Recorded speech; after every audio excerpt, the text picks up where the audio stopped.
bersyukur banget, bahagia, lebih plong dan lebih tenang banget, dan aku bisa kembali reconnect atau terhubung gitu dengan Allah, dengan diriku sendiri, bahkan dengan orang terdekat aku, dan ya apa-apa yang terjadi saat ini itu. Assalamualaikum warahmatullahi wabarakatuh. Hai, apa kabar kawan-kawan semua? Balik lagi ke YouTube channel Dialog Diri. Aku hari ini mau ngobrol cerita sama kalian berdasarkan pengalaman aku. Awal kenapa aku itu bisa kecanduan media sosial gitu. Sampai di titik aku bisa bahagia tanpa media sosial, dan lebih tepatnya aku bisa ngontrol diri gitu dalam bermedia sosial. Aku bisa nemuin makna dan aku betah di kehidupan nyata. Jadi dulu itu aku sempat nggak percaya sih sebenarnya kalau gadget atau media sosial itu bikin kesehatan mental orang itu anjlok gitu.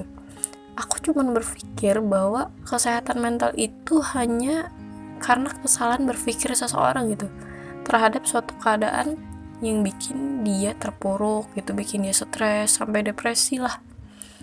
Tapi ternyata kata para pakar pun gitu, bahwa media sosial, games, apps itu memang didesain untuk bikin kita tuh kecanduan gitu. Bahkan kata Profesor Martin Seligman gitu, merosotnya kesehatan mental itu di tengah semakin banyaknya hiburan dan kemajuan di bidang teknologi itu. Ya kan awalnya kelihatannya gitu, suatu teknologi media sosial itu kayak informasi yang baik-baik aja gitu, bahkan memudahkan orang lain untuk interaksi, punya bisnis, punya relasi yang jangkauannya tuh lebih luas gitu. Tapi ternyata yang bahaya itu adalah ketika kita tuh nggak sadar kita tuh lagi kecanduan gitu. Kita tuh nggak bisa lepas dari gadget, kayak cuman jeda bentar langsung buka media sosial dalam kondisi kita tuh sadar dan nggak sadar gitu, atau otomatis doang gitu. Nah, ini data dari penduduk Indonesia gitu. Kalau penggunaan gadget itu ternyata di Indonesia adalah 7 jam. Dianggap adalah nomor 1 gitu, kecanduan yang paling parah. Karena membuka gadget itu 6-7 jam lebih. Dan kalau penggunaan media sosial itu rata-rata 3 jam lebih gitu. Ini adalah fakta yang sempat terjadi dalam diri aku juga gitu, karena aku pernah menggunakan sosial media gadget itu di atas 7 jam. Di antaranya memang jauh lebih buka sosial media gitu. Aku paling parah itu pernah sampai 12 jam, 13 jam per hari. Bayangin gitu. Saking kecanduannya gitu. Udah mau lepas sebenarnya, udah capek sebenarnya nih megang handphone, buka sosial media, tapi kayak otomatis aja gitu, kayak jeda bentar langsung megang handphone, jeda bentar langsung buka media sosial gitu. Nah, sebenarnya tuh ada beberapa faktor awal kenapa kita tuh bisa kecanduan. Nah, yang pertama itu mungkin saat kita kejadian COVID kemarin gitu, kita tuh dipaksa untuk lebih banyak menggunakan gadget dan beberapa apps gitu. Tapi yang akhirnya kita tanpa sadar itu jadi kebiasaan gitu. Atau yang kedua, awalnya adalah hanyalah pengalihan. Pengalihan dari apa? Pengalihan dari masalah, dari rasa sedih, dari rasa kecewa. Kalian tuh lagi galau sebenarnya. Ya niat awalnya mungkin cari hiburan biar bikin kita ketawa, mungkin hilangin overthinking biar nggak kepikiran masalah. Ya kayak hiburan aja di kala rasa capek gitu. Kamu jadi nge-scroll IG, scroll TikTok, buka FB, buka YouTube, dan lain sebagainya gitu. Tapi tanpa sadar itu ternyata bikin kesehatan kita tuh makin drop gitu, karena otak kita tuh terlalu penuh dengan informasi, sedangkan diri kita tuh minum gerak. Pas lihat kenyataan, ya kondisinya memang masih berantakan gitu, tapi tetap aja kamu scrolling dan scrolling gitu aja sampai kamu ngerasa nggak bisa lepas lagi nih dari gadget gitu. Kayak baru bangun tidur langsung buka sosmed, di perjalanan mau kerja buka sosmed, atau cuma sebatas nunggu di halte bis atau nunggu lampu merah doang sempat-sempatnya gitu kita tuh buka sosial media gitu. Di tempat makan, bahkan ada yang parah ya sampai suka bawa di toilet gitu sambil main gadget gitu. Dan bahkan yang lebih parahnya lagi adalah padahal physically kamu tuh udah capek gitu, tapi karena kamu megang gadget dan kamu scrolling media sosial, akhirnya kamu begadang. Dan efek yang ke diri yang bisa kamu rasakan gitu, kalau kamu udah kecanduan itu, kamu jadi orang itu sulit banget fokus, harus berulang-ulang gitu baru kamu ngeh gitu. Kamu jadi mudah lupa, jadi orang mungkin jadi sensitif, burn out, kayak rasa lelah padahal lagi nggak ngapa-ngapain, kamu nggak nikmatin apa yang di sekitar, kamu bahkan mengabaikan momen dengan orang sekitar kamu. Ya kebayang sih gitu, kalau kita buka sosial media 1 jam aja gitu ya, kita 1 jam aja nih, terus kita yang kita tonton atau yang kita lihat itu durasi videonya cuma 1 menit gitu, ada 60 informasi yang masuk ke otak kita gitu, jadi kepenuhan gitu. Dopamin kita juga yang akhirnya tuh jadi merosot banget, yang bikin hidup nyata itu gitu terasa flat dan gak ada makna gitu. Ini ada kata penulis buku Lost Connection ya, si Johan Hari, depresi dan kecemasan itu udah jadi wabah global gitu. Bahkan 20% dari orang Amerika dewasa itu terjangkit dan harus minum obat penenang. Ini yang terdata loh ya, belum yang nggak terdata gitu. Dan ini menularnya dari ke seluruh dunia lewat gadget dan media sosial. Itulah kenapa banyak orang yang akhirnya depresi, anxiety, bahkan bunuh diri gitu. Kalau dia nggak bisa lihat info dengan bijak gitu, ya bisa jadi sampai perang saudara gitu. Dan orang yang kecanduan media sosial itu dia akan lost connect gitu, atau nggak terhubung minimal sama 3 hal gitu. Yang pertama, dia lost connect dengan Tuhannya, yaitu Allah gitu. Ya gimana nggak lost connect ya, kita itu baru aja nih selesai salam gitu, sholat udah buka HP lagi, scrolling lagi gitu. Bahkan sampai zikir pun nih, tangan kanan kamu mungkin tasbih, yang satunya ya handphone. Atau karena notifikasi kita jadi lupa rakaat sholat, atau udah pegang Quran gitu, udah pegang Quran mau ngebaca, tapi tiba-tiba ada notif dari handphone. Awal niatnya mungkin cuman ngebuka gitu, ini siapa ya yang ngechat gitu, tapi yang ada malah scrolling otomatis. Dan itu kita berjam-jam di handphone, Quran kita nggak kebaca, scroll medianya diterusin. Itu fakta yang parah. Terus yang kedua, kita tuh jadi lost connect sama diri kita sendiri gitu. Kita tuh jadi hilang percaya diri, kita jadi males ngerawat diri. Kalau kamu sadari nih ya, perasaan kita itu sangat berubah saat kita scrolling media sosial. Ntar kita ketawa, ntar kita sedih, ntar kita marah gara-gara lihat konten orang gitu. Terus ntar lagi kita bandingkan hidup kita dengan orang lain, ntar kita happy lagi. Permainan perasaan yang menurut aku begitu cepat gitu. Padahal konten itu juga banyak fake image gitu, nggak nyata gitu. Tapi ya kita terlanjur terbawa suasana gitu, sampai kita tuh lupa dengan kehidupan nyata. Dan kita tuh cuman mengalihkan semua problem dunia nyata kita itu dengan scrolling media sosial gitu. Ya mungkin sekali ada rasa pengen kayak orang-orang di media sosial gitu, tapi kita tuh nggak bisa berbuat apa-apa gitu, karena pikiran kita tuh sibuk dengan informasi tapi nggak ada gerak gitu. Kita bandingkan hidup kita, tapi kita nggak mau bertumbuh, nggak mau memperbaiki. Atau sebenarnya tuh bukan nggak mau gitu, tapi bingung mulai mana. Atau kita tuh sadar gitu, padahal kita tuh lagi punya problem di mental, problem di luka batin, tapi ya kita tutupin doang gitu dengan scrolling media sosial gitu, yang pada akhirnya bikin orang pada level takut bahkan benci dengan kehidupan nyata. Dan yang ketiga, ini adalah hal-hal yang nggak bisa diputar balik lagi sih sebenarnya, yaitu lost connect sama orang terdekat dan momen sama orang sekitar kamu. Kamu mungkin lagi ngumpul sama orang terdekat, sama pasangan, sama anak, keluarga, temen, tapi kita asik main sosial media atau asik main gadget gitu. Kita jalan-jalan pun healing kesana kemari ya sambil buka gadget, buka sosmed gitu. Ya kamu mungkin mengabadikan momen itu di galeri HP kamu gitu, tapi ya bahkan kamu posting gitu, tapi rasa kamu, jiwa kamu itu nggak hadir di momen itu gitu. Faktanya bahkan ada orang yang tiba-tiba buka galeri gitu, terus dia nggak sadar gitu kalau dia, aku pernah ke tempat itu ya, oh aku ternyata udah pernah pergi sama si ini ya gitu. Saking gadget dan media sosial itu ngerenggut kehidupan kalian tanpa sadar gitu. Dan itu sempat terjadi dalam diri aku gitu. Dan kalau kamu udah ngerasain hal ini, bersyukurlah karena kamu masih punya waktu dan bisa untuk sembuh dari kecanduan. Kamu bisa bahagia lagi dengan kehidupan nyata kamu. Gak ada sesuatu kebaikan itu datang secara kebetulan, melainkan sebenarnya sudah diatur sama Allah, ya kan? Jadi gimana caranya untuk bisa lepas dari gadget dan media sosial? Ini tips yang pernah aku coba selama setahun, sampai akhirnya aku ngerasa lega, aku bahagia, aku tenang banget bisa lepas dari kecanduan.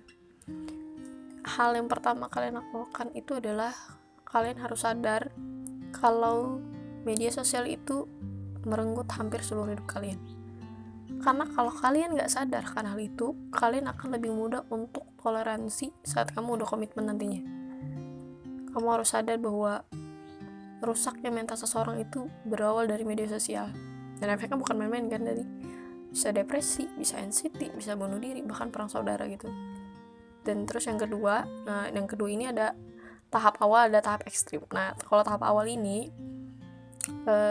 kamu cuma log out dari semua akun media sosial kamu. Dan kalau kamu lagi pergi, lagi ngobrol, lagi aktivitas olahraga sekalipun, gunakanlah mode pesawat. Kalian tinggal aja handphone kalian gitu, atau di kamar gitu pas lagi ngumpul di ruang keluarga. Tinggal aja di rumah handphone kalian kalau lagi beli jajan terdekat gitu, kayak cuman ke minimarket atau ke pasar. Mungkin ada asumsi kalian kayak, ntar gimana bayar, soalnya aku pakai QRIS gitu. Ya coba aja sekali-kali kamu tuh pakai uang cash gitu, rasanya beda banget loh tanpa bawa gadget itu. Kayak lebih plong, lebih happy, menikmati sekitar. Bahkan kadang tuh malah kita tuh bisa jadi ngobrol gitu sama para pedagang dan lain sebagainya. Atau kalian kepikiran saat kalian, kalau handphonenya aku tinggal, ntar kalau ada yang hubungin aku gimana ya gitu. Nah, sebenarnya aku pastiin sebenarnya itu was-was setan doang ya. Ya simpel sebenarnya, kalau ada yang menghubungi kita ya tinggal telepon balik gitu. Ya anggap aja kayak kita lagi ketiduran misal, ya enggak ya kali kita harus standby 24 jam gitu kan, enggak gitu. Yang perlu kalian ingat itu sebenarnya adalah bahwa kitalah yang punya kontrol dalam penggunaan gadget dan media sosial, bukan media sosial atau gadget itu yang ngontrol kalian gitu. Dan sepanjang pengalaman aku gitu, karena udah terbiasa sih sebenarnya jalan-jalan sore ke pasar atau jajan, aku tuh udah nggak pernah bawa HP lagi gitu. Kalaupun bawa, notifnya itu dipastikan dibisukan gitu, internetnya dimatikan atau yang mode pesawat, karena cuman sebatas mengabadikan momen, entah itu foto langit, foto pas di jalan, itu aja gitu. Ada lagi misal kalau kalian itu kepikiran takut ketinggalan informasi. Sepanjang ini sih alhamdulillah nggak pernah ketinggalan ya. Kalau telat informasi mungkin iya, kita nggak standby hari itu tahu gitu, mungkin ya telat 1-2 hari menurut aku masih nggak masalah gitu. Karena kadang kalaupun kita scrolling juga nih, scrolling, kadang informasi yang penting juga terlewatkan kan gitu. Nah, kalau kalian udah di step 1 berhasil, ya alhamdulillah lah gitu. Tapi ini ada yang kedua, itu tahap ekstrim. Tahap ekstrim ini adalah kalau kalian itu masih ke distraksi, udah lock out, tapi tetap aja berpeluang untuk membuka sosial media gitu. Tahap ekstrim ini caranya adalah kalian hapus semua apps media sosial kalian, entah itu IG, TikTok, FB, kecuali WA ya tinggal hapus doang gitu. Ntar kalau perlu ya download lagi. Ini sebenarnya testimoni yang menurutku ajaib, dan ini bukan terjadi di aku aja, aku coba sesuai eksperimen ke teman aku gitu. Di saat kamu itu menghapus apps kamu yang tadi, entah IG, TikTok atau FB, itu ada perasaan lega plong gitu, dan nggak terlalu tertarik lagi sama dengan handphone. Aku nggak ngerti kenapa, tapi menurut aku ini ajaib gitu. Nah ini nih cara kalau kalian tuh gagal tadi di step yang awal gitu. Jadi kalian boleh coba di step ekstrem ini, yaitu kalian hapus semua media sosial kalian. Dan ya kalau cuman perlu aja di download gitu. Ya mungkin awal-awal kalian akan ngerasain bosan, mau ngapain ya aku ya gitu, karena nggak terbiasa tanpa handphone gitu. Tapi percayalah, setelah kalian bisa lepas dari kecanduan ini, kalian bisa melakukan banyak hal setelah itu. Kerjaan numpuk jadi beres, mungkin yang kamar berantakan jadinya lebih rapi, komitmen atau to-do list kalian jalan, buku yang sempat mungkin berdebu akhirnya kebuka. Sebenarnya nggak masalah ada rasa bosan. Rasa bosan itu sifat dasar manusia gitu, yang sebenarnya harus dinikmati, yang nggak apa-apa gitu. Karena sebenarnya rasa bosan itulah yang membuat kita itu berpikir jauh lebih kreatif gitu untuk melakukan suatu aktivitas. Dan aku itu sadar gitu kalau aku itu kecanduan sosial media itu di tahun 2023. Jadi aku coba cari tahu tentang bahayanya media sosial. Ternyata banyak banget yang ngebahas tentang soal ini gitu, banyak juga tips-tipsnya. Dan ini yang aku rangkum ya, ada 2 tadi. Step awal kamu logout, yang kedua ya kamu udah hapus. Bahkan aku ngeliat itu ada yang udah eksperimen 1 hari sama sekali tanpa gadget, jadi handphonenya dia kunci gitu, ditaruh dalam lemari, tempat yang bersembunyi ya, paling susah lah untuk dia akses. Ada yang 1 minggu tanpa medsos. Bahkan kemarin sempat aku baca dari kolom komentar YouTube orang lain gitu, yang dia udah nggak main sosmed selama 2 tahun. Kata dia aman-aman aja, nggak ada istilah ketinggalan info lah, kudet lah. Malahan katanya aku lebih enjoy kerja, hidup aku lebih bahagia, katanya lebih tenang. Dan itu salah satu komentar yang bikin aku semangat juga gitu untuk lepas dari kecanduan. Dan akhirnya ini cara yang aku lakukan.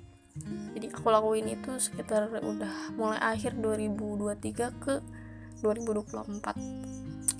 Aku mulai pelan-pelan komitmen untuk mengurangi media sosial, bahkan sempat stop sama sekali, nggak download nama apps gitu. Ya mungkin versi orang mungkin agak ribet download ini segala macam ya. Sembuh itu perlu pengorbanan guys gitu. Ya buang-buang jauh lah mental instan gitu, karena semuanya itu ada prosesnya gitu. Kalau kamu pengen tenang, bahagia, plong, ya mungkin itu udah ada di depan mata kalian. Cuma pertanyaannya, kamu mau langkah memperbaikinya atau cuman diam aja gitu. Di antara yang paling disesali manusia itu sebenarnya cuma ada 2. Yang pertama, dia tidak punya kesempatan lagi melakukan ibadah atau kebaikan. Yang kedua, dia nggak punya waktu atau kehilangan momen dengan orang terdekat. Ini pendapat aku ya, boleh kalian setuju atau enggak. Tapi kalau menurut aku, kalau orang itu tuh sibuk karena suatu pekerjaan, lalu nggak punya waktu untuk orang terdekat, yes, aku masih bisa gitu memaklumi. Kan dia kerja untuk kita kok, dia kerja untuk keluarga, bukan untuk melupakan kita gitu. Tapi yang jauh lebih menyakitkan adalah saat kamu punya banyak kesempatan waktu sama pasangan, sama anak, sama teman, sama orang tua, tapi kamu memilih untuk tetap scrolling media sosial saat di dekat mereka gitu. Ya jadinya gadget dan media sosial ini malah menjauhkan seseorang yang sejatinya udah di dekat kita gitu. Parah emang gitu. Dan impact atau hasil kalau kita tuh bisa ngendaliin gadget dan media sosial itu, kita tuh bisa lagi reconnect atau terhubung sama 3 hal. Yang pertama tadi ada dengan hubungan dengan Allah gitu. Kita tuh jauh lebih bisa menikmati sholat, nikmati zikir kita, baca Quran kita, tadabbur kita, tanpa harus terdistraksi gitu oleh notifikasi gitu. Dan bukan cuman fisik kita gitu, tapi hati kita pun hadir gitu, dan bikin kita tuh lebih tenang, dada kita tuh lapang, jadi bisa menikmati lebih lama duduk di atas sajadah, kita ngobrol sama Allah lebih lama. Terus yang kedua, kita tuh juga lebih bisa terhubung sama diri kita sendiri. Kita lebih sadar dengan kondisi mental kita, pikiran kita, perasaan kita, lebih sadar sama aktivitas yang kita lakuin. bahkan kita mungkin self talk gitu, dialog sama diri kita sendiri gitu. Kita tuh hidup untuk apa sih gitu, kita tuh emang tujuan kita tuh hidup tuh watak apa, mau cari apa sih sebenarnya. Ya kita tuh jadinya lebih aware gitu sama diri gitu, kita lebih merawat diri gitu dengan cara kita stop dan merefleksikan itu ke diri kita gitu. Terus yang ketiga itu kita bisa terhubung dengan orang terdekat sekitar, bahkan dengan alam sekitar kita gitu. Ya kita jadinya ngobrol sama orang terdekat, kalau lagi makan tuh bener-bener menikmati, kalau lagi jalan bareng itu bener-bener dengerin mereka ngobrol, dengerin mereka ketawa, dengerin mereka cerita. Terus kalau kita jalan-jalan tuh bener-bener nikmati gitu, kayak ke pantai, ke gunung, itu kayak menghirup udara tuh kayak bener-bener menikmati gitu, dengerin suara air terjun, mungkin rasain airnya. Bahkan salah satu yang pernah aku dengar gitu, terapi orang stres atau anxiety itu adalah dengan cara dia harus bersentuhan dengan alam. Maksudnya dia megang pohon, dia megang dedaunan gitu untuk menghilangkan stresnya dia gitu. Ya nggak masalah juga sih kalau pengen mengabadikan momen itu melalui handphone, nggak apa-apa, sah-sah aja kok gitu, nggak ada yang jadi masalah gitu. Tapi menurut aku ya, memori terbaik itu adalah ketika kita itu sepenuhnya hadir saat itu gitu. Jadi nggak cuma fisik, tapi pikiran, perasaan kita juga hadir momen itu. Aku tuh paling senang banget kalau dengar cerita dari orang tua gitu, orang tua, entah kakek, entah nenek gitu. Kadang kalau ditunjukin sama satu foto itu masa lalu, itu pun udah buram gambarnya gitu, tapi dia bisa menceritakan sedetail mungkin gitu. Karena memorinya, rasanya itu tuh bener-bener kayak kembali ke momen itu gitu. Mereka tuh sampai ingat, aku berangkat sama si ini, aku naik mobil ini, terus bis ini, terus aku tuh pakai baju ini, dan teman-teman aku tuh pakai baju ini gitu. Sampai bahkan kejadian lucu, momen lucu lah yang terjadi saat itu tuh mereka tuh inget detail gitu, lebih berkesan gitu dibandingkan ya memori HP sekarang gitu. Ya enggak, atau enggak kayak momen kita masa kecil deh gitu, yang saat itu gadget itu yang cuma sebatas telepon sama SMS, itu masih berkesan gitu. Makanya kalau ada konten gitu yang mengingatkan masa lalu tuh langsung ke bawah suasana, iya aku ingat waktu itu begini-begini gitu. Ya memori kehadiran kita tuh lebih bermakna gitu, karena aku pernah kehilangan banyak momen saat itu, karena aku lebih sibuk sama handphone dan media sosial aku.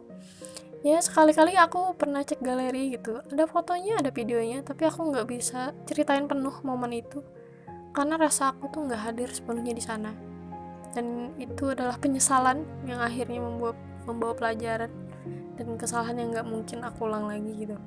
Dan sampai di titik ini aku merasa bersyukur banget, bahagia, lebih plong dan lebih tenang banget, dan aku bisa kembali reconnect atau terhubung gitu dengan Allah, dengan diriku sendiri, bahkan dengan orang terdekat aku, dan ya apa-apa yang terjadi saat ini itu. Dalam 1 tahun aku komitmen untuk benar-benar mengurangi penggunaan gadget, media sosial aku, bahkan sampai saat ini. Jadi aku download apps itu kalau aku lagi perlu aja, kalau memang aku pengen sharing baru aku download, setelah itu ya aku hapus gitu. Ternyata banyak banget hal yang aku selesaikan. Sekarang aku lebih senang kehidupan nyata, bahkan aku lebih betah dengan kehidupan nyata aku pelan-pelan sembuh dari luka batin, mental aku jauh lebih sehat, beberapa target aku tercapai, bahkan aku bisa ngebantu orang sekitar aku. So saatnya giliran kalian untuk bisa ngerasain kebahagiaan ini gitu. Melangkahlah dengan pelan, itu lebih baik daripada nggak melangkah sama sekali gitu.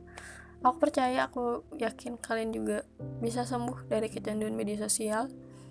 Dan satu hal yang perlu kalian tahu, bahwa kehidupan nyata itu jauh-jauh lebih indah dibandingkan dunia maya atau dunia media sosial. Oke, panjang lebar banget ya aku ngobrol. Sekian dulu ya obrolan hari ini, cerita-cerita hari ini. Makasih banyak buat kalian yang udah nonton dan dengerin aku sampai selesai. Semoga ini bisa ngebantu kalian untuk bisa lebih baik, bisa mengontrol penggunaan gadget dan sosial media kalian, dan bisa kembali menikmati kehidupan nyata kalian. Sekali lagi makasih. See you di next video ya guys. Bye. Assalamualaikum warahmatullahi wabarakatuh.